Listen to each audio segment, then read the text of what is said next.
Okay, here I go. Yeah, no. Hello, everybody, and welcome back to the digital couch for something very, very special. I've been very excited for this game.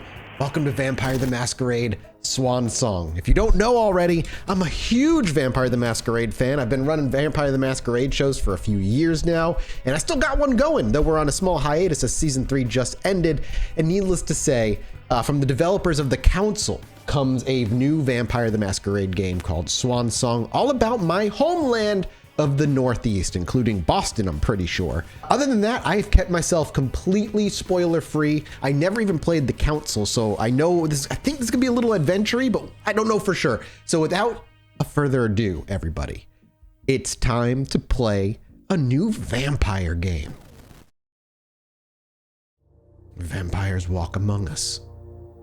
Unknowing, we've built their cities, fought their wars, and sated their hunger. For centuries, these creatures have been organized into rival sects, the largest of which is the Camarilla or Camarilla, depending on how you want to say it. In my favor, I'm a cam bitch. In its domains, Camarilla courts enforce the Masquerade, a global conspiracy hiding the existence of vampires from the mortal world. Breaking the Masquerade is punishable by final death. In Boston, vampire factions have long been at each other's throats. After much conflict, Hazel Iverson, the new prince, has sealed a fragile pact with a group of blood sorcerers, the Tremere, known as the Hartford Chantry. Yeah, they're Tremere. That's a clan. Basically consider clans as classes, since this is based on a tabletop game. The alliance will not only provide stability to the domain, but will hand the prince the blood trade, the trafficking of blood and mortal victims that serves the needs of the vampire elite. Tonight, the undead will celebrate. Oh yeah, I am so excited.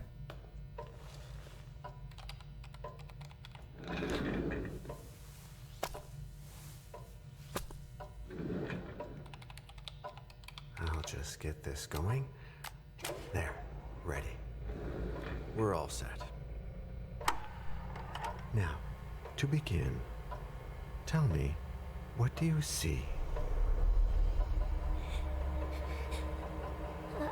I don't know. Okay. Try this. Focus on your vision.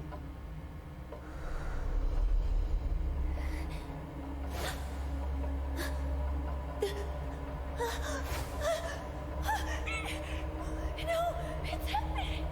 What's happening? No, it's too late. It's too late now.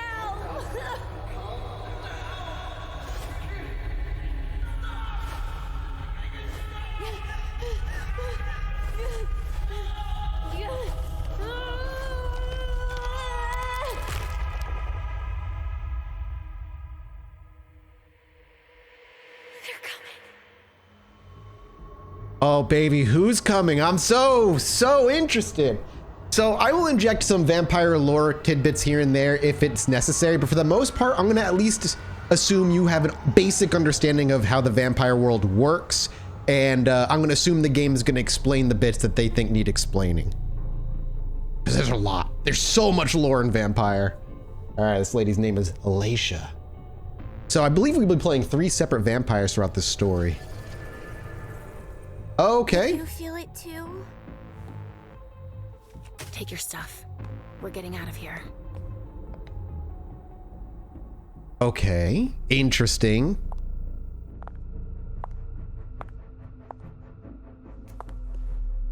We've got a problem. Call them back.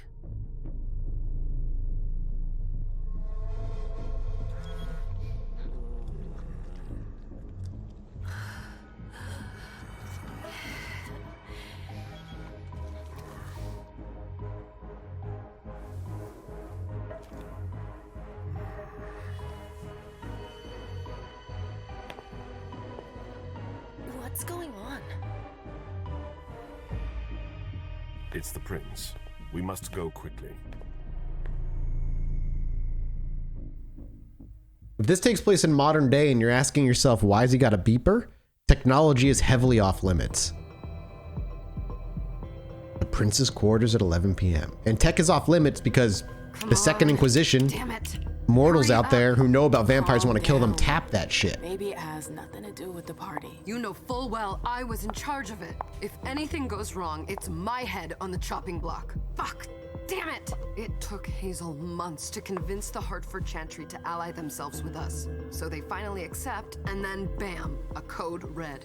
There's never been a code red in Boston, damn it! This has gotta be bad, mmmm. Okay, so we are, it showed a little rose next to our name for the character we're playing. The rose means we're Clan Toreador, and Toreador are a class, again, in the tabletop game, a clan that's all about physical presence. They're usually beautiful, fascinating. They can command the entire attention of a room simply by willing it. They can whisper things at you and you feel compelled to do them. They can make you fall in love with them easily. That's kind of their shtick for the most part. They also can move very quickly if they want to. They have something called access to something called celerity, which is the ability to move faster than the human eye can watch. Anyway, let's see, dialogue. In a dialogue, some answers require the use of your skills. Your skill level is compared with that of your opponent. The higher rating wins, so very tabletop-like. If you cannot use a skill, if its rating is 0. Willpower. Using a skill consumes willpower. If your opponent wins, you gain a few willpower at the end of the dialogue. If your opponent wins, we gain some willpower. Okay. Let's see. So we've got persuasion, which we can't do anything in because we have no points in it. So all we can do is psychology, which is just, I imagine, us analyzing the situation. She has nothing to hide. Talking about the prince, of course. It's not like you had anything to do with it. I'm sure. You don't get it. I was in charge of organizing the party. But security is Jara's problem. Yeah, normally. except Jara is a member of the Primogen. I'm not. But you're a harpy. The prince will cover you. You know she's always looking for an excuse to take him down a notch. We'll see. What do we do next? When everyone's safe, we move on to phase 2. We clean house. Okay, well, they threw a lot of terms out there and didn't explain any of them, so here I am to help you if you're a layman to this. What she said was the other person was part of the Primogen. The Primogen is the prince's council. Consider the prince the king of a city. It's very feudalistic. Things are kind of put away into territories and baronies and all that, and dukes and duchesses.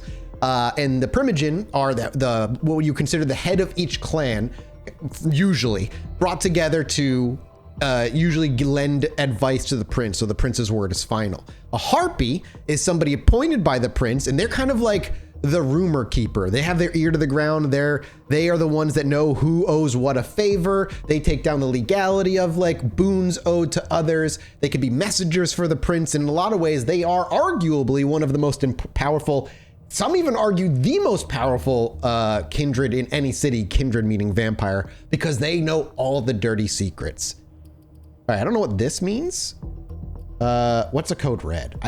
My guess is it means a blood hunt, but no, code red must mean there must be a death or something, not a blood hunt. Did you say this is the first code red in Boston? Ever since the fall of London, protocol is no longer a laughing matter. Yeah. Whatever. They've been harping on that for 4 years now. They took away our internet access, our smartphones. It's called risk mitigation, that's all. A code red is an alarm signal that's sent to everyone to say, watch out, we're all in danger. And everyone runs to shelter at the nearest safe house. For us, it's with the prince. It could have been worse. I'd have preferred worse. You're not even listening to me. So, according to lore, what happened in London, where vampires once ruled, the Second Inquisition showed up and basically wiped out all the kindred in London, with obviously probably some stragglers here and there. And so a technology crackdown happened once again. There was a technology crackdown before, kind of was loose. And another one happened again after the fall of London. And even across the United States, cities are falling. Los Angeles has fallen to the Anarchs, I believe. Yeah, it's an Anarch-controlled city now with a small Camarilla presence. And they're much more open to a Second Inquisition attack with the technology that's being used. Moving on. What do you mean by we clean house? Getting rid of our archives, our documents, anything that might betray our network and relationships. What comes after phase 2? Just pray that it never comes to that. Come on, tell me. We run, we leave everything behind, and we go into hiding. As far from here as we can. There's no way I'm leaving Boston. Everything I have is right here in the city. It took me years to build my clubs. I've worked too hard to give it up now. You won't have a choice. I know you hate coming here. Are you gonna be all right? What do you think? I know how to behave, Jay. Yeah, I know. Just keep your cool and it'll be fine. So code red must mean danger of Second Inquisition attack. My little darlings. You're here at last. The fear that something horrible had happened to you terrified me. No call for theatrics, April. The prince asked to see you as soon as you arrived, mmmm. I wouldn't dilly-dally if I were you. We can check characters real quick. April Bosley. Embraced in 99, sire, the person who embraced her, Robert Zilger. She's a 12th Toreador, 12th gen. Born in 1970 in Boston's Bay Village neighborhood. She studied fashion in New York before leaving to train with prestigious fashion houses across Europe. So she's the same clan we are. Upon her return to Boston in 98, she founded her own house of high fashion. The unique anti-conformist elegance of her creation soon drew the attention of the divas of Boston. They naturally invited April into their social circle, where she found herself intoxicated by their charm. April found an inexhaustible source of inspiration in the members of the Clan of the Rose. Yeah, she was being probably wooed by the powers of the Toreador. One member of the clan was a well-known art collector whom April met and became enamored with. Their boundless passion pushed her to accept an embrace that she understood nothing about after only a few months. However, her lover and sire quickly lost interest, as they tend to do, in her after the pride of flaunting his conquest in the most fashionable spots in Boston. The first years of April's own life were spent alone in solitude. She found refuge and support in one of mm's clubs, where she learned all about her new nature and the history of the kindred. There she met souls who were worn out by their mad hopes and suffering. It was in this club that she first met Hazel Iverson, a kindred whose embrace and abandonment by her sire reminded April of her own circumstances. April admired Hazel for the way she was able to turn the situation to her advantage. April offered Iverson her support and services in thanks for her loyalty. Hazel granted her the title of Herald when she took over the domain. Yeah, I say that's the prince. So she met the prince before the prince became the prince, and for being her friend, she was granted essentially an honorary title. Herald, you kind of, you go make announcements and stuff. It's nothing special, but it does come with the respect of being specifically appointed by the prince. So MM is who we're playing as. Ooh, she's got a long old history. I know there's a lot here. I'm going to go through it all. So if you're not into it, Dean, go ahead and put a timestamp here at the bottom for when I'm done going through lore. So those who want to go just skip to gameplay can do so. All right. We were embraced in 1929. Hilda McAndrews is our sire. Men of Bronze. Born in Harlem in 1901, MM grew up in a family of poor African-American performers. Her father, Mason, was a musician by night and window washer by day. Her mother, Clara, sang when she was not taking care of her 4 children. When he was drafted in 1917, MM's father enlisted in the 15th Regiment of the New York National Guard, the Harlem Hellfighters, and participated in the liberation of France. He joined a jazz band in his unit that became a phenomenal success after the war ended. I'm going to say Pay the Studios had them record an album, which would become the first jazz record to be played nonstop on French phonographs. Following his success, Mason decided to bring his family to Paris and to make a living playing his music in the jazz clubs that were beginning to sprout up throughout the capital.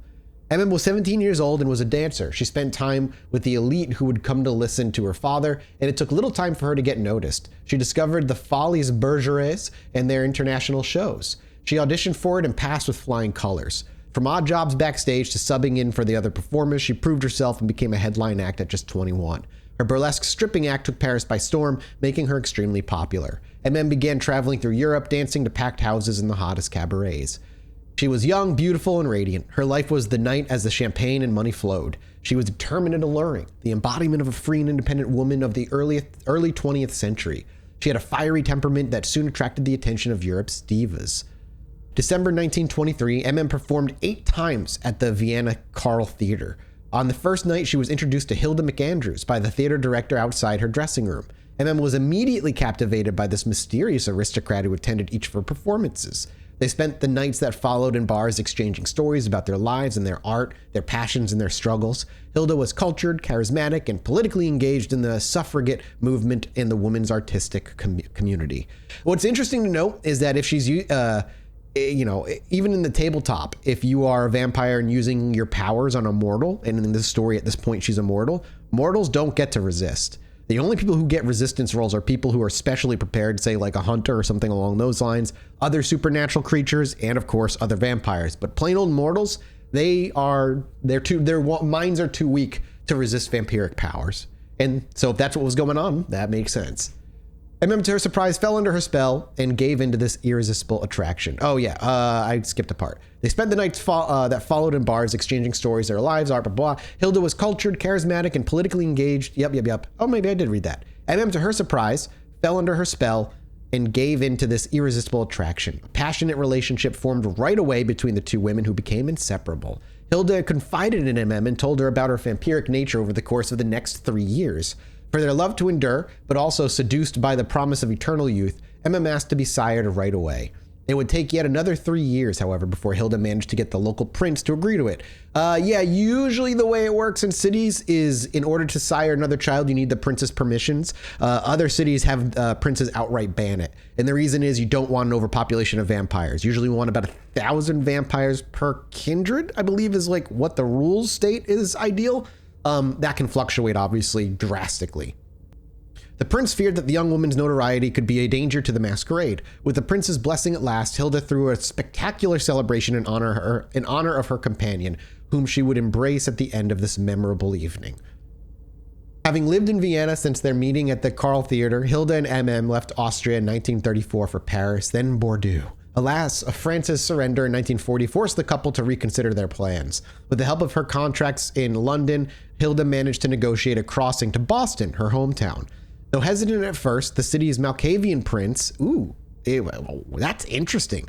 Malkavians are they're a very interesting clan, and it's not worth getting into right now. There's a lot. Malkavians are very, very deep and very complicated. Hesitant at first, the city's Malkavian prince, Quentin King, finally granted them asylum. mmmm and Hilda were introduced to the court, where 50 years of intrigue would bring their passion to its inevitable end. Following her breakup with Hilda, mmmm moved to a suburban Boston neighborhood far away from King, political schemes, and her sire. The area, however, with its infamous reputation due to the large population of thin bloods and anarch sympathizers, did not make for a wise investment. Quick definition: anarchs, opposite of the Camarilla. They claim to be a democratic-style government. It's a little bit more interesting and complicated than that. Thin bloods are vampires that are 13th generation or higher, and they are typically a mix of mortal and vampire. They don't get any of the clan's abilities because they don't become a clan. They are thin bloods, but they get access to something called thin blood alchemy, where they can mimic kindred abilities with their own blood, and by kind of doing this weird magic science. Some of them can walk in the day, some of them don't have fangs. Thin bloods look and are very different each individually, and what they can do can also be just as varied. But mmmm refused to give up. She renovated a small theater and transformed it into a club that she named the Black Rattlers in homage of her father's battalion. Then she returned to the stage and progressively regained her visibility and reputation. She met kindred from all walks of life and, against all odds, managed to bring renewal to the neighborhood, which the Bostonian youth began to frequent. The Black Rattlers grew more prominent and became one of the city's leading clubs, where anyone was welcome regardless of their clan, faction, or origin. Yeah, there's a few areas like that where there's only one government, and by government I mean the princedom government, recognized area that tends to be neutral for all factions and origins, and that's Elysium. Elysium is held whenever the prince feels like it, and it's an opportunity for all kindred to come together and politically fight with each other instead, and socially fight with each other instead by maneuvering and whatnot. But there's no violence or powers allowed used within. It is supposed to be a neutral gathering ground where everybody can come and exist together. But in reality, they use it to try and maneuver around each other, backstab each other, etc., etc. But yeah, you can have local areas that the owner of the club claims that these are the rules, but it's up to the owner of the club to reinforce those rules unless a masquerade breach happens. And if a masquerade breach happens in your own club, you could be on the chopping block too, just depending on how the prince works. In 10 years, had managed to create a zone of peace where vampires from the Camarilla and Thin Bloods could sit together and listen to the finest jazz. It was here that she met Hazel Iverson. Charmed by the Ventrue's temperament and ideas, sympathized with Iverson, who claimed the throne of Boston in 2014. Although the departure of Quentin King and his horde of minions delighted she still obstinately refused to return to the court. The only thing that mattered to her were her clubs. She had 3 now, clubs with a growing social and political power that Hazel had not forgotten. So yeah, you know, this is fun. I'm having a good time with this. Galeb, I'm imagining the main characters we're playing as. So he is 11th generation. The lower your generation, the more powerful you tend to become. He has a child, which means he was able to sire somebody, Beryl Underwood, and that makes sense because he would be bearing a 12th generation vampire and therefore no risk of thin blood, which tends to be a thing that the Camarilla hates. His sire is Jean-Baptiste Tavernier. He's a Ventrue, and he was embraced in 1745. Ventrue are my favorite. They're called the Blue Bloods, the rulers. They're this type of vampire that can look you in the eye and command you to do something, and you do it. They can take a ton of physical punishment if they so choose. They are just like your businessmen, your elites, your rulers. In 1710, in Constantinople, Mirza, the king's light, gave birth to Sazade Suleiman, her firstborn son. Mirza, whose birth name was Jeannette de Bézary, left France and joined the harem of Ahmed III, Sultan of the Ottoman Empire, the previous year and quickly became his favorite. She was a doting mother who was constantly concerned about the child who was destined to inherit his father's throne. Suleiman, for his part, was given an excellent education and learned about courtly life with his younger brother. Suzaid Mustafa. Every time I see this S with the little, accent, it's not an umlaut. I don't know what it's called. It just looks like a $sign to me. So I'm like, $Ezaid in my brain. The two brothers had very different personalities. While Suleiman was quiet, stubborn, and adventurous, Mustafa was more versatile and fearful. In 1930, their father, Ahmed III, became unpopular, and the Janissaries revolted against him and forced him to abdicate in favor of his nephew. From that moment on, the seething Suleiman began plotting revenge in the long term to restore his father to the throne. Although he was aware of the problems this would cause, he felt that the only thing to do was to put the rightful ruler back on his throne. His mother, having heard of this, made him promise to give up his plan and disappear before the Janissaries could kill him. She convinced him to leave to the west by faking his death. Suleiman secretly set sail one night in 1732. Mirza died a few weeks later out of grief over the loss of her son. At least that's what it was said. However, the truth was quite different. Having caught wind of her betrayal, the Janissaries murdered her. The boat that belonged to Jeannette de Bazary's family took Suleiman to the port of Antwerp, where, in homage to his mother, he called himself Galeb Bazary. So we are Suleiman, who were once on the throne. Interesting. Yeah, I mean, it makes sense. Ventures like to lead. He was adopted by a family of diamond merchants who traded between Europe and the New World, and whose newfound fortune grew rapidly. Under their guidance, Galeb sailed the oceans in search of new business ventures. He honed his knowledge of astronomy and mathematics, forged relationships around the globe, and used the opportunity to weave an impressive web of influence. His business dealings brought him into contact with aristocrats whose conventions he mastered, as well as with drunken sailors whom he learned to manage. Out of necessity, he became a leader. His natural authority and his ability to adapt won him respect. Little by little, his life on the deck of the ship became his only source of pleasure. He never set foot in his native land again. It was through sailors that he learned of his mother's death, followed by that of his father, and finally his brother Mustafa III's ascension to the throne. A throne that could have been his, a family that he could have saved. No matter how far he sailed, these thoughts were always with him. Little brotherly combat. During a stop in Cadiz in 1740, he met Jean-Baptiste Tavernier, a renowned French explorer and merchant who had supposedly died in Moscow in 1689. In reality, he was a Ventrue seeking to expand his control of the diamond trade at all costs. The collaboration between the two men proves to be fruitful, even beyond Tavernier's expectations. Bazary's effectiveness and his discretion delighted him. In the space of a few years, their professional dealings were enriched by secrets, and then the young sailor saw in his mentor the father figure he had never really had. One calm night after a particularly turbulent Atlantic crossing, Galeb opened up to Tavernier a bit more and told him about his background. Tavernier understood that what appealed to him about this young sailor, his nobility, which, although hidden, naturally emanated from him. He could probably see his aura. I believe Ventrue have access to the Auspex power. which if you invest in enough, you can see auras. A thought came to Tavernier, who had never sired anyone before. He began to treat Caleb like a true member of his family and spoke to him about the occult to gauge his reaction. Then came the thorny issue of revealing his true nature. Tavernier portrayed the embrace as a gift. It didn't take much to convince the young sailor of the value of agelessness. Caleb accepted. His embrace was painful and bitter. It took him several days to be able to tolerate the beast that would now gnawed him for all eternity. The beast is the predator of the vampire. You know, if you don't keep yourself fed, the beast gets more and more, shall we call it, hard to control. And eventually, if you get too hungry, you can lose control to the beast and you will drain and kill somebody against your will because you're just that hungry, and it's just the predator aspect of you. And the beast can react to a bunch of different things, and it may be a separate thing, it may not. There's a lot of vague lore about it, and that's what's so fun about it. Tavernier attempted to focus his child's anger on the revenge he would get that way. His thirst for justice was replaced by disgust for humankind and a growing disinterest in the affairs. He now wished to rise above the kind, which is the vampire term for kindred, for humans, to use his eternity for previously impossible purposes. His sire, who saw a certain interest in it, let his child experiment. Caleb spent half a century roaming the seas of the globe, getting rich by acquiring diamond mines and trading companies. He toyed with the laws of men, but scrupulously respected the principles that Tavernier had instilled in him. The mutually beneficial and balanced relationship continued until the early 19th century.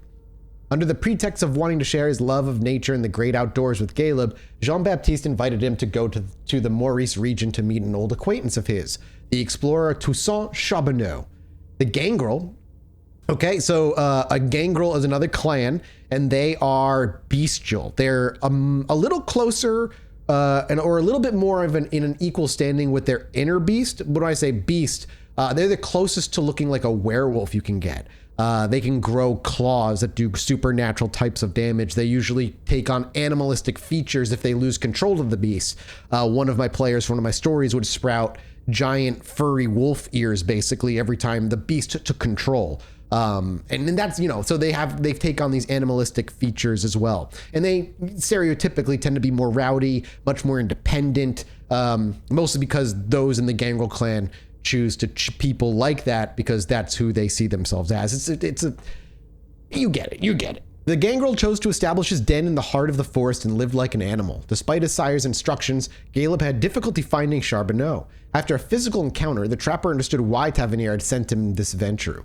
So he attempted to share his connection to the animal world with him, as he had done with his sire before him. While Caleb was not interested in his ability to communicate with animals, his talent at tracking prey seemed more worthy of a kindred. It even proved to be necessary in the midst of the forest for a palate as refined as his, which would not be satisfied with just any kind of blood.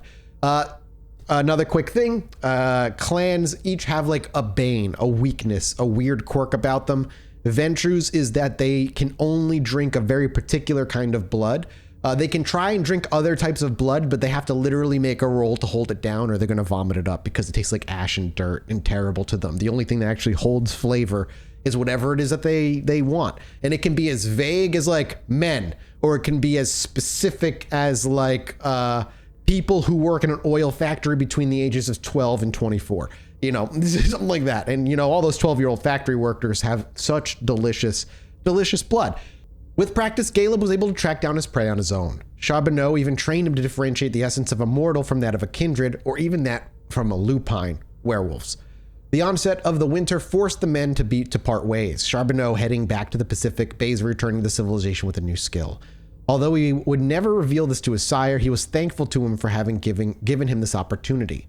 In 1806, with the Napoleonic Wars tearing Europe apart, Caleb met James Underwood, who, through the Sugar Trust, controlled the refined sugar trade. With the United States under an embargo, Underwood's business was failing. Caleb mustered all his knowledge to organize a large-scale smuggling operation, amassing a small fortune in the process. Underwood and Bassery formed a close friendship. Man, this man is a venture through and through. Everybody's a particular business opportunity or a way to learn something more, a way to make more money. All about that control.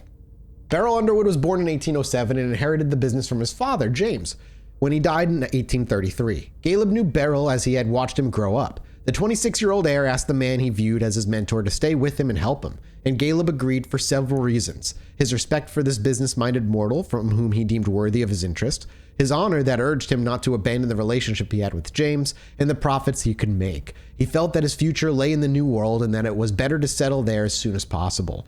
It was with the agreement of his sire that he moved to Boston for good. Tavernier sensed that Caleb had made great progress, and it was clear that the student had surpassed the master. He felt a kind of pride in this. While keeping his distance, he remained in regular contact with his child, treating him as an equal. It was on Caleb's advice that he moved to South Africa to set up new diamond mines. Beryl Underwood exceeded Caleb's expectations. He was more talented than his father, and the venture had something to do with it. But a vampire cannot become involved with a mortal over the long term without compromising their identity. Yeah, because they age and you don't. Over the years, Beryl's doubts led him to question Caleb, who gave him a frank answer. He just straight up admitted his monstrous nature to him. This was far from repellent to Beryl, who became more determined and asked Caleb to give him the embrace. Caleb had never thought of siring a child himself, so he put off the decision and did not accept until 1869. So how many years? 1833, so probably like 20 years of being badgered. Beryl's embrace was quick. He immediately felt empowered, his ambition knew no bounds, and he sought to enrich himself by any means necessary. The Sugar Trust became the center of an international conglomerate that extended beyond the sugar trade. Beryl was involved in every plot, every betrayal. Caleb began to be suspicious of him, and he withdrew, which Beryl did not forgive him for. All right, so he's got a bad relationship with his child, but a great relationship with his sire. Interesting. Over the course of the 20th century, seeing Beryl's unscrupulous behavior corrupting the kind through the environmental and health impacts of his business, Caleb distanced himself from the business. He felt he had created a monster, a threat to all kindred. Quentin King, the Prince of Boston, offered him the position of executor of the prince, which he accepted as a means of escape. So I don't actually know this term, and I quickly Googled it, didn't pop up. However, with the description, it says King made him one of his favorite tools, sending him out to hunt down those who threaten the Boston Camarilla. He sounds like one of two things: a sheriff, which is kind of what they do, and a venture sheriff is not out of the ordinary, or something known as a scourge. And a scourge in the Camarilla is kind of like your cop without a rule. You want somebody dead, you send the scourge, they get free pass to do whatever they need to do to get that person to be killed. I don't know if he's one or the other, perhaps a unique title to the prince, which also happens a lot. A lot of princes like to have their own unique titles amongst those around them, so it could be any of those.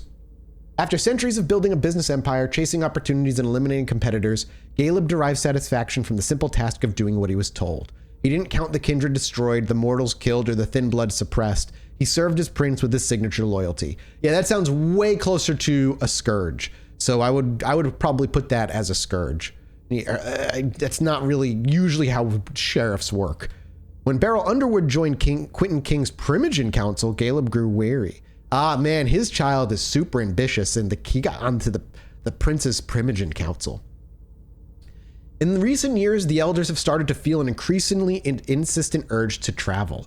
Tavernier was one of the first to give in. Not having been warned, Caleb considered this a betrayal. However, he also felt this same need. He was almost ready to give in to it, but King's disappearance changed everything. Underwood asked Caleb to become the new Prince of Boston. Oh, shit. He hoped to be able to manipulate Caleb to serve his own interests. Interesting. Okay. Hang on. So his own child wants him to become prince. But Caleb knew his child all too well and refused. So yeah, he knew his child was just trying to manipulate him.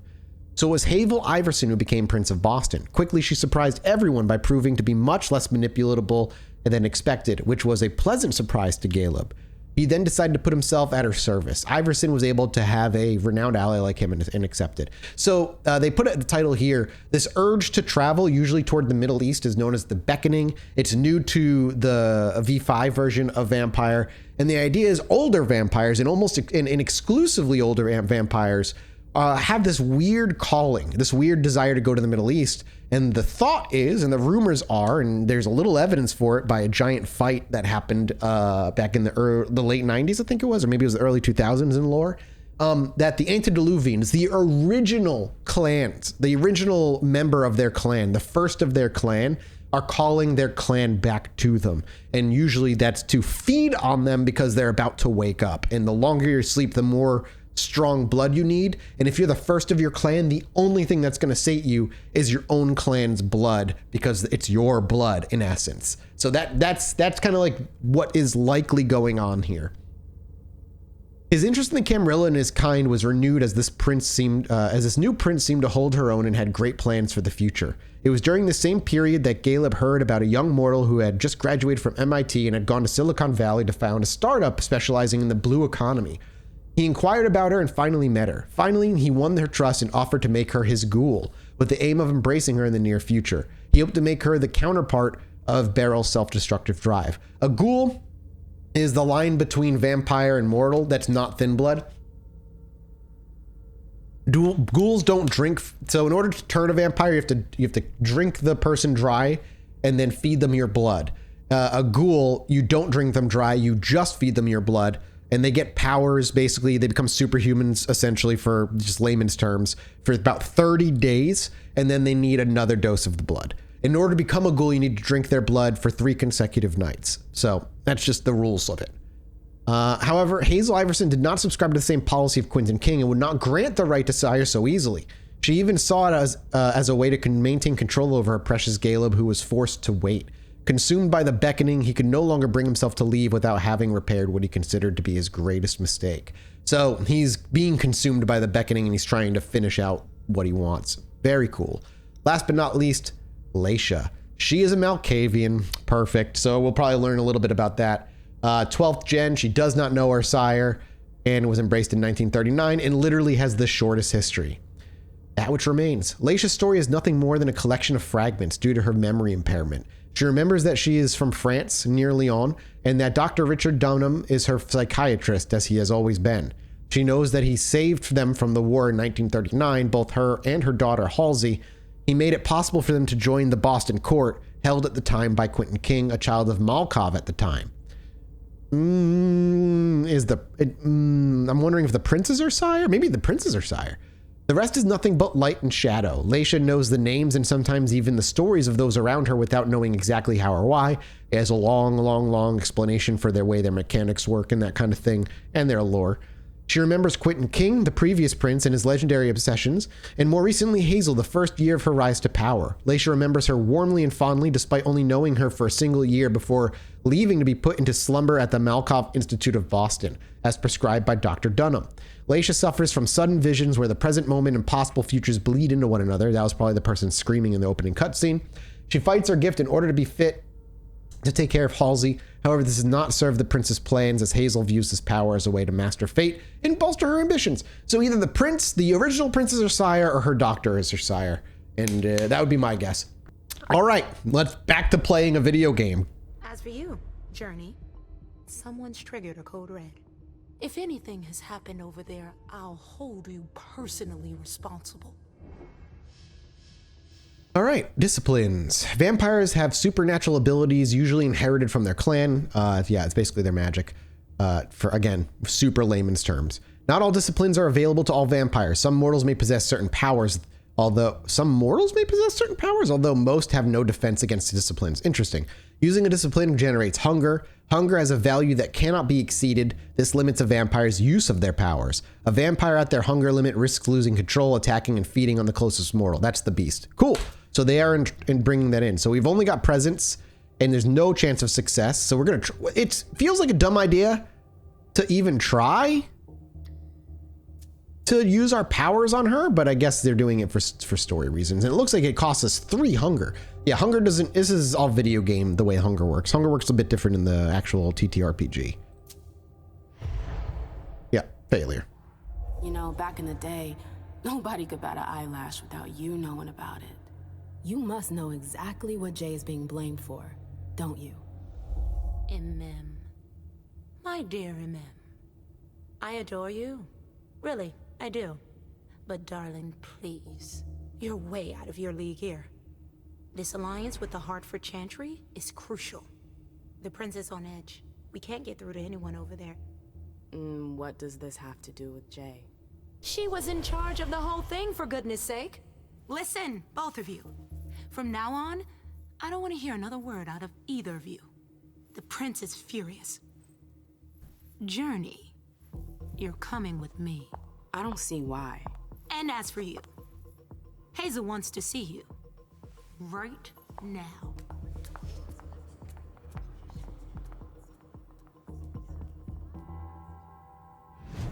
Oh, okay. We have direct control. Assuming direct control. I'm not going to read any more of the lore stuff quickly. I know it's a lot. I just want to see what traits we got. We just picked up a trait. This is our talents menu.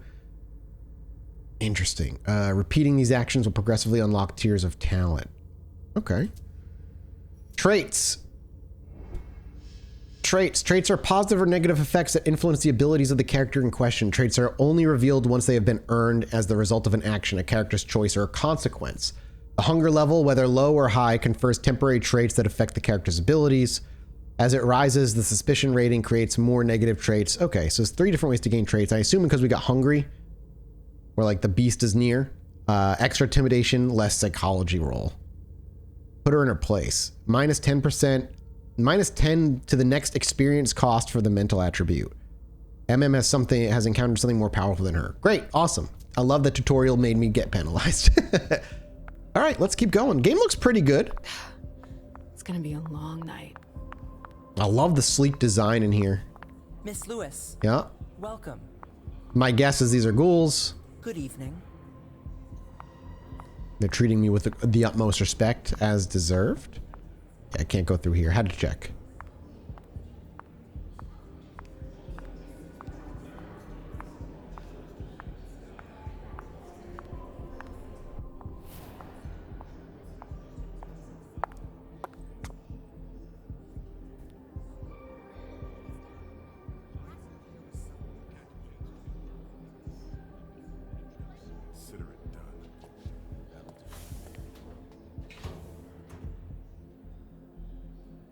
Who's she, Caleb?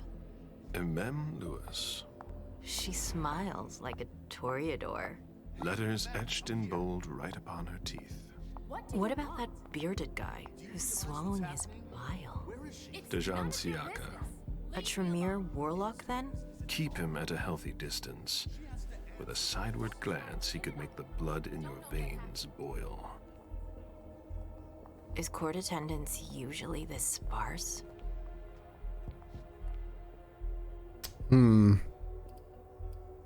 She's talking too much. I feel like the way this guy is, if he's calling the beckoning, maybe his patience a little short. What was rule number 2? Don't talk too much. And never talk about yourself. You don't trust anyone, do you? Not anyone here. And you'd be wise to do the same. I'd hate to be Caius right about now. Why? He's second honcho of house security. This promises to be a busy night. I know what you mean.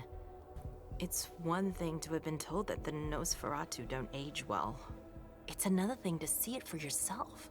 It's by no fault of their own. Do you think you'll be able to ask the prince tonight if you can embrace me? No. Now is no longer the time.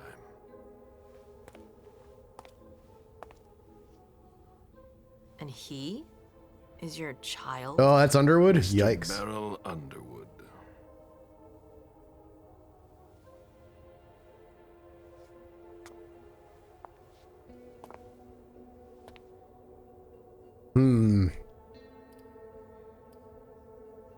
I don't want to talk to her about it. He's one of the members of the Primogen. He's a real shark. Well, we'll give her a warning that he's at least a Primogen member. Tread lightly. He's a member of the Primogen. They're the check to the prince's power. The check and balance. They backed Hazel when she rose to power after Quentin King.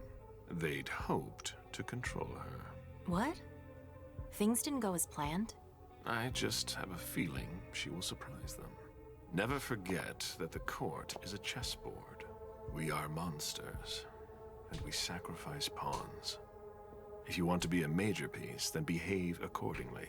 But... Nothing can happen to you here. We're in the prince's house.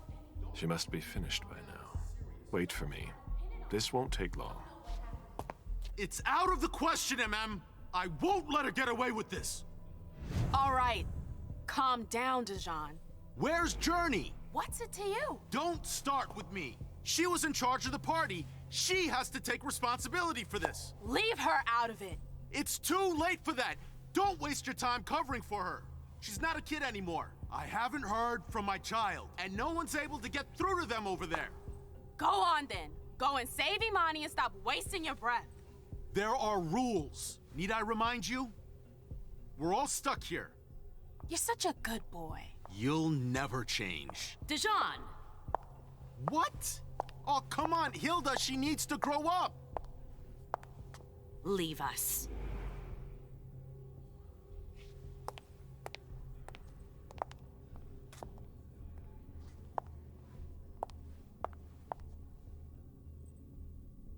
I don't need your help. Mem, please. Stop calling me that. I was worried about you. You still haven't moved on, have you? You're always getting in my way. Lower your voice. People are staring. Ooh, okay, focus. Focus allows you to temporarily increase a skill by 1 or 2 levels. Okay, so it's like rousing the blood in the game. The more you increase your focus, the more the willpower cost increases. To be focused, a skill must have a minimum score of 1 point. Disciplines and knowledge cannot be focused, so... Tie. The skill or discipline levels are the same. The outcome of the conflict is uncertain. The chance of victory can be influenced by a number of bonuses or penalties, as well as spending experience points. I can't boost that. I can boost that. So we keep it at 30. But if we spend 6, we can get a 100% chance by saying, does she know anything about code red by rhetoric? A rhetoric roll. Ooh, okay. She used one too. Damn. Your opponent can also focus with their own skills. Unlike you, focus only allows them to increase their skill level by 1 level. The risk of opponent focus is represented by a percentage. The more aggressive you are, skill focus, use of disciplines, the more risk of opponent focus increases. Interesting. Do you know what this code red is all about? You're in the Primogen. You must know something. I'm in the same boat as the rest of you. Apparently, it was from one of Moore's retainers. That's all I know. Who's that? Jason Moore. Don't you remember him? He's the human who manages our interests when the sun comes up. He handles our assets, errands with the banks. What does he have to do with this? I don't know. It now seems that Miss Hazel Iverson, the mighty Prince of Boston, is no longer on speaking terms with the Primogen. As if now were the ideal time. She asked to see me. Do you know why? My best guess is that she'd like to talk to you about Journey, of course. I always warned you that girl was trouble. Yeah, sure. I've gotta go. Hazel must be upstairs. I'd better hurry. Okay. Well, I like the mechanics so far. You can go to the prince's floor. What about Jara? Let's see if we can talk to anybody else here. Councillor Drury is not They've all got such long Nor is faces. Dr. Dunham. Mr. Leto's teams are trying to reach them. Ma'am, we haven't seen you here in ages now, have we? No.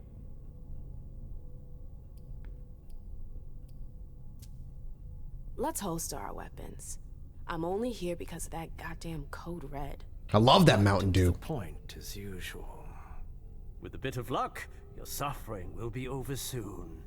How's business these days? Why? You want to invest? Don't tempt me. Why is he interested? Yeah, we can't even get a success on this at all. Yeah, we'll just say my clubs aren't, man, yeah, my clubs aren't profitable enough. Sorry, my guy. I don't make money. I'm shocked to think you put so much as a penny into one of my clubs. They don't bring in enough for your taste, Beryl. You're right. I'm not interested in them. Now, if you don't mind, I'd like to be alone. I'm waiting for Caleb. My daddy. He's a cutie. Hello, scared man. Woman, sorry. Hey, Abby. Hey, mmmm. Abby, do you know what's going on? I'm sorry, but I can't. Please? I feel like I've been plopped down in the middle of a minefield. There are rumors about Journey. Rumors about how this is all her fault. Did you know that Jay was in charge of the party? Shit. I bet she's gonna take the fall for whatever happened. Sure seems like that if the rumors are. But We've got to be on our guard. Did you hear my brain?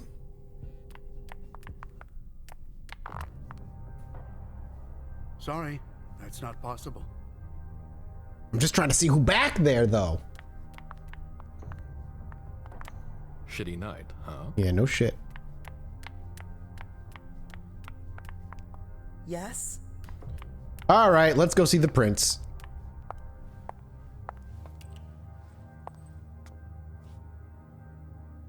Dude, loving the gold paint.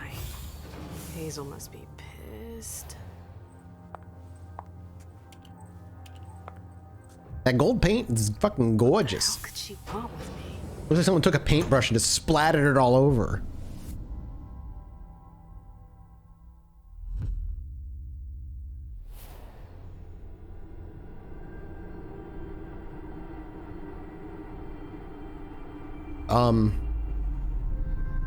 Yeah, this is normal. This is what it looks like when you're going to see the prince. The prince always has this weird, twisty, turvy, very LSD feeling kind of entrance. It comes with the territory.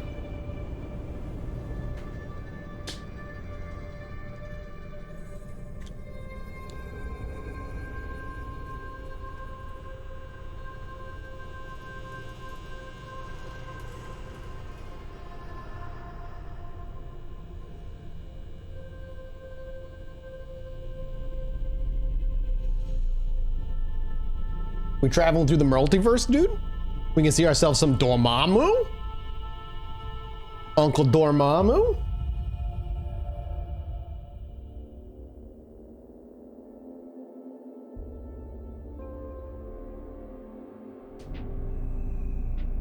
We're Laisha.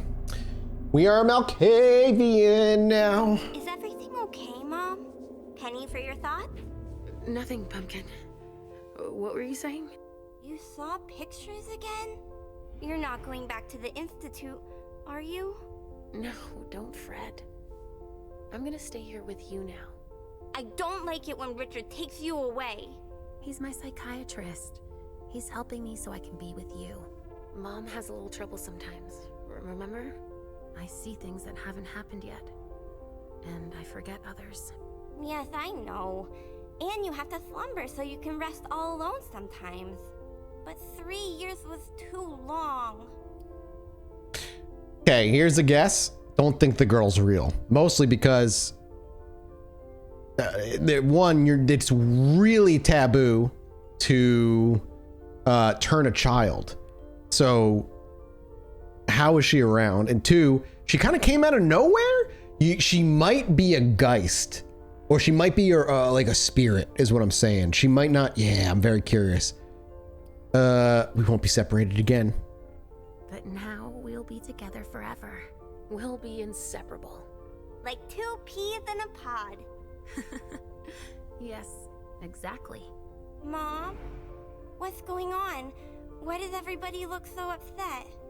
I think something serious is happening. I'm worried. I still haven't seen Richard. I looked for him so he could explain, but he can't be found. So what do we do now?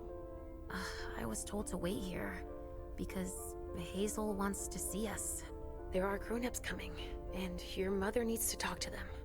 Oh, then I'll go hide, because grown-ups talk to me too much. If you want, sweetie. But don't wander off. Go on. Show me what you do to make sure no one spots you. Okay, here I go. Yeah. Unless she's embraced, but that's so taboo. That's like, usually gets you killed. Laisha, it's been a while. Hey, mmmm. When did you get out? Just tonight. Hazel wanted to see me. That means she's extremely worried about the situation. That, or she's a major drama queen. Hang on, before we choose something, I need to just see this character. I need to see what they say about the kid. Yeah, Codex, got it. Oh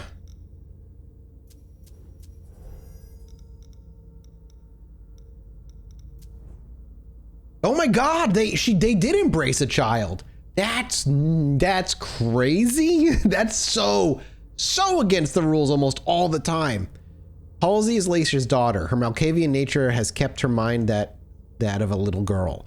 For Halsey, everything must be a game, hide and seek, a story, but above all, everything must be done with her mother, from whom she does not like to be separated.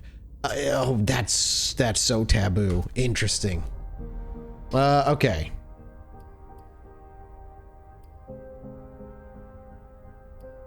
She showed the, honestly, your Ventru. I know that you knew her before, but she's the leader of Boston now. You owe her respect before everyone, and in every circumstance. She is your prince. Are you lecturing me? First Siaka, now you. Why won't anybody give me a break tonight? Maybe you asked for it. Or maybe if you behaved in a manner more appropriate to the circumstances and our setting, then you'd better understand why everyone is so nervous. He's got no business lecturing me. I imagine these three were once a coterie, a trio. They ran together as a group. Stop it right there, Bazori. Don't take that tone with me. I choose what lessons to take. We must all remain calm and accept any help we can get, even from the most unusual sources. That's surprising to hear, coming from a blue blood. At least your certainties come from a more solid source than a prophecy from a child of Malkov. All right, wow, why are you being so mean? I don't know what you're talking about. All I'm saying is that whatever the problem is, your hallucinations aren't gonna help us solve it. Rude. Yeah, she can believe whatever she wants. I don't care. And yet, many of the things I saw ended up happening. Quentin King's disappearance, Hazel's rise to power, your breakup with Hilda too. But you're probably right. It's just Hazel and her flair for the dramatic. Only time will tell. Good evening, ladies, sir. The prince shall see you now. Dude, the masks on these people are wild. Louise, the rebellious star, the diva who lights up the Boston Knights. Choose a profile. Okay. Let's build free. I want to build her myself. Character sheet. Knowledge. The use of knowledge skills do not have a willpower cost. They cannot be improved by focusing. Good to know. Each attribute affects a certain set of skills. Attributes increase the chance of victory in case of a tie. So, got it. We have 130 experience available to us, and she's certainly, I imagine, Toreador. She's got to be a socialite. Interesting. Yeah, persuasion is open. Knowledge, dedication, education, deduction can be used in dialogue, can be used in exploration, can't be focused. Okay, security, ability to pick locks and open mechanical saves, level of familiarity with electronic equipment. We can also open up the discipline menu, which obviously we want. So yeah, she has auspex, which is like seeing shit, presence, which is also her ability to command a room, and celerity, which is speed. Experience points invested in disciplines increase the level and can provide additional powers. Discipline powers can be passive and may be used in dialogue or exploration. So let's see. We already have Awe 1. Gives access to presence as a dialogue choice. Makes sense. Presence +1. Cost 45. So we've already got that. Celerity. Activates celerity vision. That's unique to this game. Reveals anchor points in the environment that MM can reach using blink. Allows you to move instantly from one anchor point to another, generates 3. If we go to +1, in certain situation allows you to slow down the environment around the character while using celerity vision. There is no blood cost. Celerity interactions like pickpocket are available in this state. The hunger cost depends on your celerity rating and the difficulty of the interaction. And then Auspex, as no cost, reveals interactions related to the 5 senses. The hunger cost of your Auspex rating and the difficulty between the interaction. This one reveals interactions related to memories of an item. Okay, so she's got that vision ability. And then they just kind of go up. Premonition, Scry the soul, Scry the mind. All the way over here. Velvet glove. Prevents your opponent from focusing on a skill. Silver tongue. Scapular demand. Presence 1. When one of your actions increases the risk of your opponent's focus, the increase is reduced by 30. And then Silver Tongue generates 1 less. I like the idea of leaning into presence and dipping into celerity, and actually dipping into celerity first. So I'm just going to grab that. Did I not save it? Okay, it's saved. And then I'm thinking we drop into security a bit. The ability to pick locks. 10, 10, persuasion 30. Maybe we'll just hang on to the rest. Let's do a second point in physical and one extra point in mental. Okay.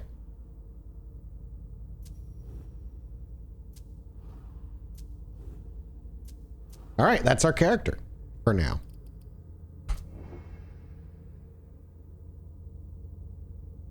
Did I not? Hello?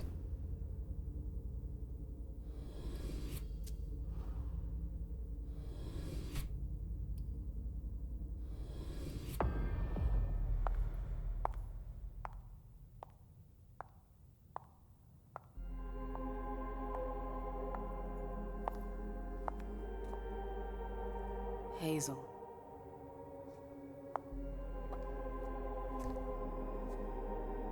Delsin. Come in, MM.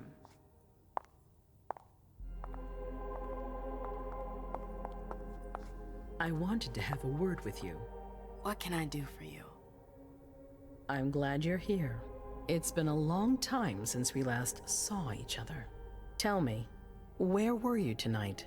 Like everybody else, I suppose. At home, getting ready for the party. How fortunate you weren't running early. Why? What's happened? You know what the Code Red means. There was a breach. This is intolerable. These agreements were supposed to celebrate the power of my court. Instead, I've been made to look a fool in the eyes of my allies. We'll have to increase our diplomatic efforts with the Warlocks. Send new emissaries to Osborne. What's that got to do with me? Don't you worry about that for now. We have more urgent matters to attend to. We bring Journey to me. Interesting. We won't jump to it's not her fault, because that's more guilty. What do you want with her?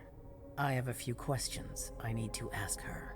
If mistakes were made, I need to know what happened.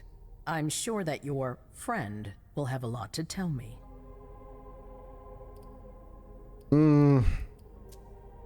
She hasn't done anything. Hazel.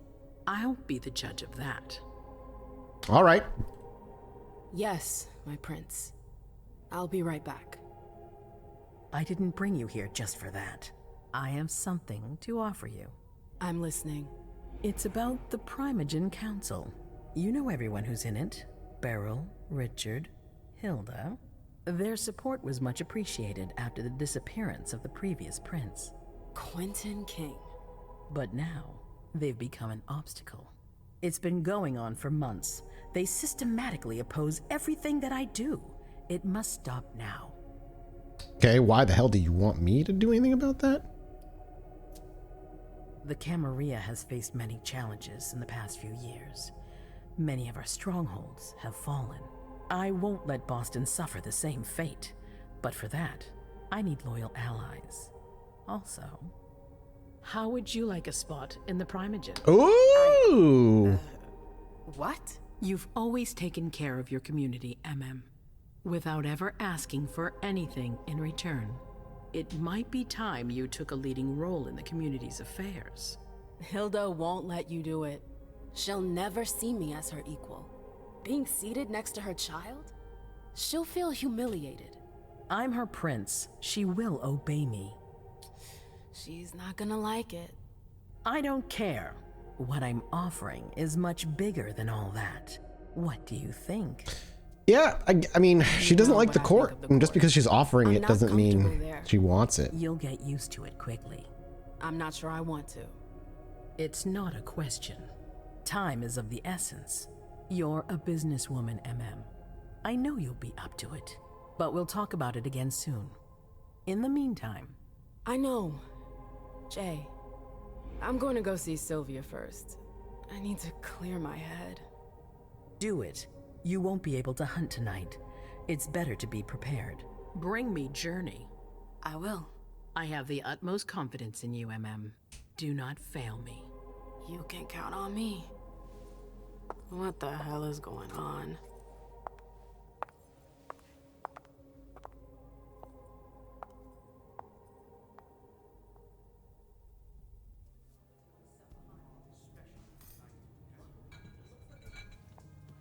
I hate my job. These fucking vampires always want fucking something to drink and puking up at my table. Happy to see you in one piece. Hey, Sil. I'd like some refreshment, please. Of course. I'll get you a glass. I was thinking more like a vessel.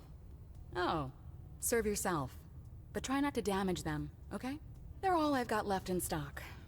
I get it. I'll be careful. I'm right here if you need anything else. Ooh, the hunt safe zone. A safe zone is a place where no one can see you feed. You can find them by exploring the surroundings. Only one prey may be sent to a safe zone at a time. Cool, so we wanted, because we're super hungry from fucking up all the time, we gotta feed from somebody. Now's not the time to be thinking about that. So we're not the only ones freaking out. Look around. Exactly. We've got to keep our wits about us. Got it? okay, here's the safe zone. Prey will naturally be revealed as you approach them. To feed, you will need to find a safe zone you can lure your prey to. Go after isolated prey. If it's surrounded by potential witnesses, sending the prey to a safe zone will increase suspicion of you. Well, we don't want to do that. We want people to be alone. And there's a guy right there by himself. He's walking away. He went right there. Oh, no, you know what? Hey, what's up, dude? Good evening. I'd like to feed. Let me know if I can help. Hello. Come on. It won't take long. Okay. Okay. Sure. Touch me. I mean, sure. Oh, a little cutscene. Yeah, so feeding is very pleasurable to the mortal unless it's a very particular clan feeding from you, but not hers. Oh, girl. Oh, look at my golden hands and your golden wrists, and fuck you, I'm hungry. The kiss. Vampires use their powers to charm or subdue their prey and satisfy their hunger. When feeding on prey, you can control the amount of blood you take. Press and hold the button to increase the amount of hunger eliminated. If you do not press the button, or if you don't release it before the bar is full, the prey will die, drained of its blood. Wait, if you do not press the button, or if you don't release it before the bar is full, the prey will die, drained of its blood. Killing prey increases suspicion. Yeah, you don't want to kill your prey. So I want to hold down F, and I want to fill the bar, not fill the bar, but I also don't want to empty the bar, I imagine, so. That's it. That was fast, dude. That was real fast.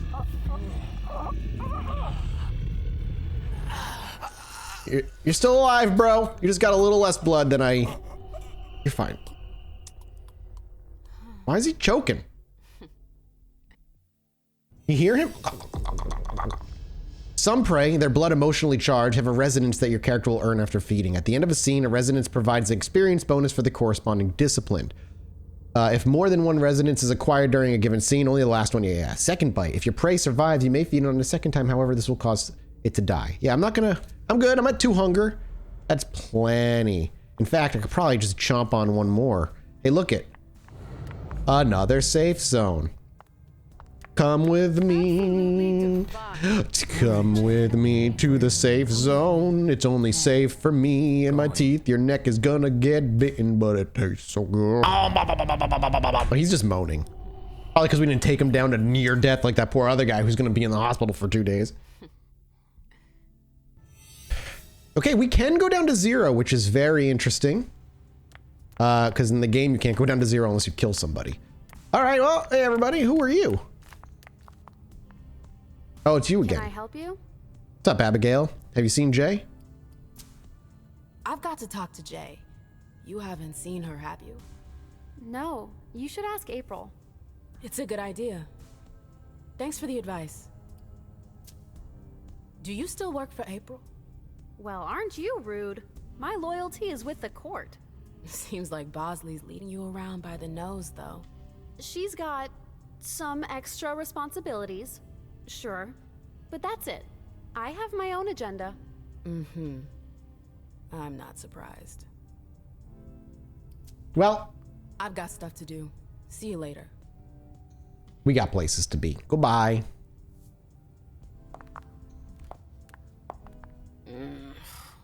What a shitty night. Do you think the Code Red will last much longer? I hope not. The faster I get out of here, the better. What? mmmm Lewis, the Black Rattler's Rose, is afraid of a handful of politicians? God, no. Fine. Let me know if I can do anything for you. I'm supposed to find Jay. Do you know if she's done talking to April?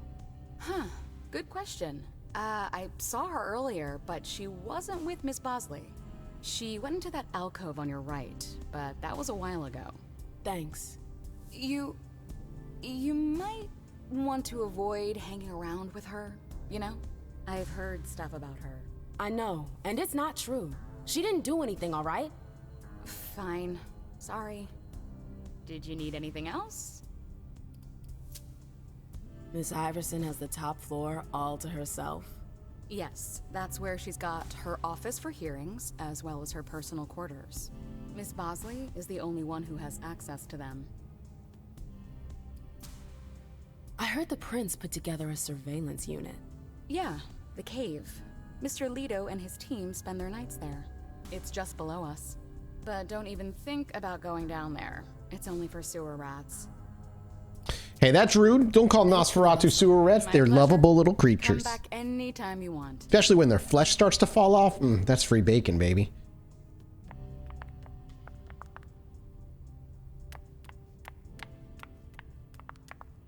I know that perfume. Jay. Oh, there she is. Ooh, Auspex, which is free. This condition reveals new interactions, detecting sense, listening to conversations from a distance, revealing the past of objects. Yeah, okay. I don't... Ooh, track. Okay. The scarf. Let's go out here real quick. Oh, shit. Victoria! MM! My little rose. It's been so long. An eternity, you mean. And yet, look at you. As splendid as always. I've learned from the best. Adorable. How are you? This is a rather depressing night for a reunion. Turn the question around. What about you? You chose a bad time to visit us. Oh, don't remind me. To think I was so happy to return to Boston after so many years. The trip was to be amazing. Hey, the night's still young. It might be nothing at all. You're right. Everyone is so tense. It's starting to rub off on me. Girl, I hear business is going well for you. Your Black Rattlers are making quite the splash. You can be proud of everything you've accomplished, darling. Your name is on everyone's lips. Thanks. That means a lot coming from you. I'm really happy to see you again. I wish I had more time to talk. Is there something stopping you? You could say that. One of my acquaintances is in hot water with Miss Iverson. I need to help her. I'm going to give you a piece of advice then. Don't waste your energy helping others. Girl, I like the way you Let think. others handle their own problems. Their mistakes aren't your business.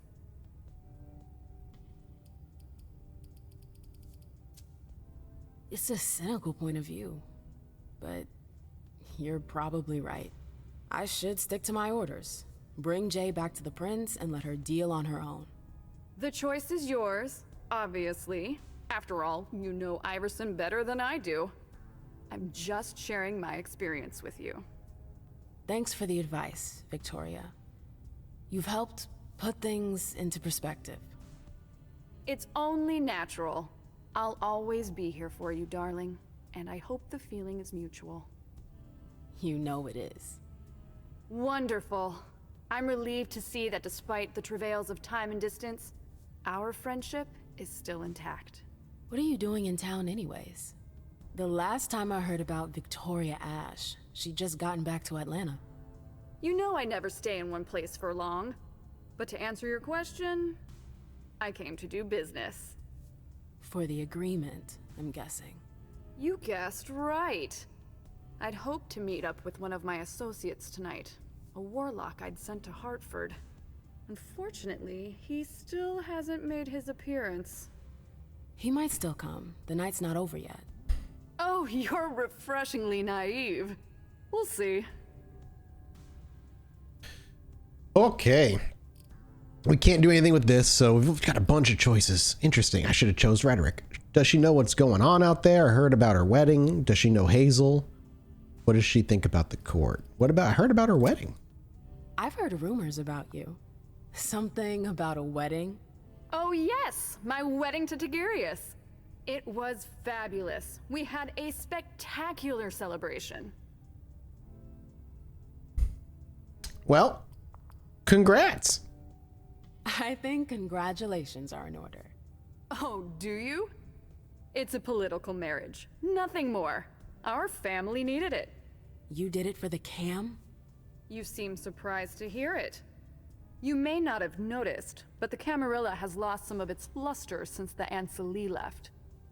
Our survival depends on our ability to make compromises. I imagine you received the alert as well.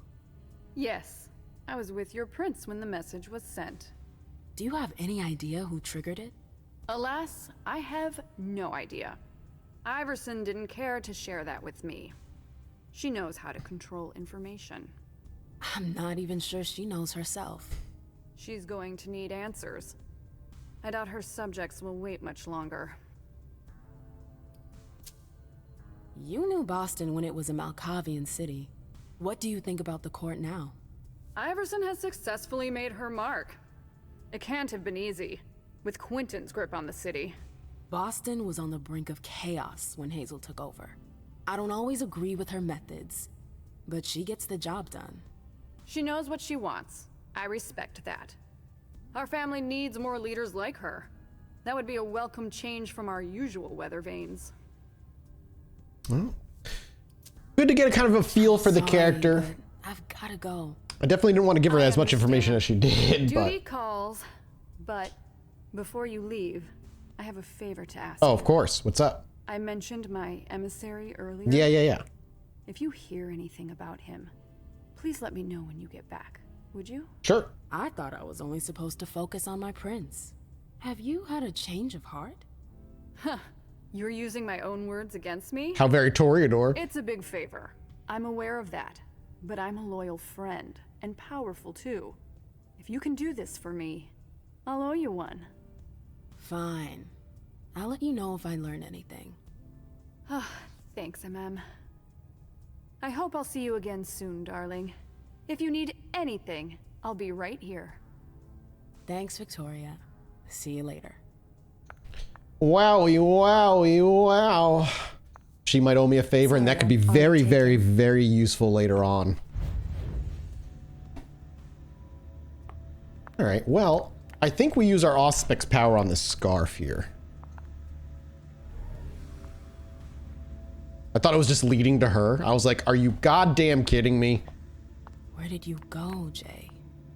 That's Jay's scarf. So let's actually talk then. I thought this was Jay. Oh, she just got fed on. She's sleepy. She a sleepy girl. Also maybe crying a little bit, but hey, ain't my problem. Kine are just cows that can talk. Underwood and Fang. Bazori's ears must be burning. Let's talk, baby. See you again so soon. Did you want something, perhaps? You haven't seen Journey, have you? She's not here. It would be a shame if you've showed up too late. Ooh, does he know something? Yeah, I can only give myself a 0% chance. Goodbye. You rotten son of a bitch. I don't have time for this. If you say so. The pleasure was mine, mmmm. Say hello to your sire for me. Fucking creep.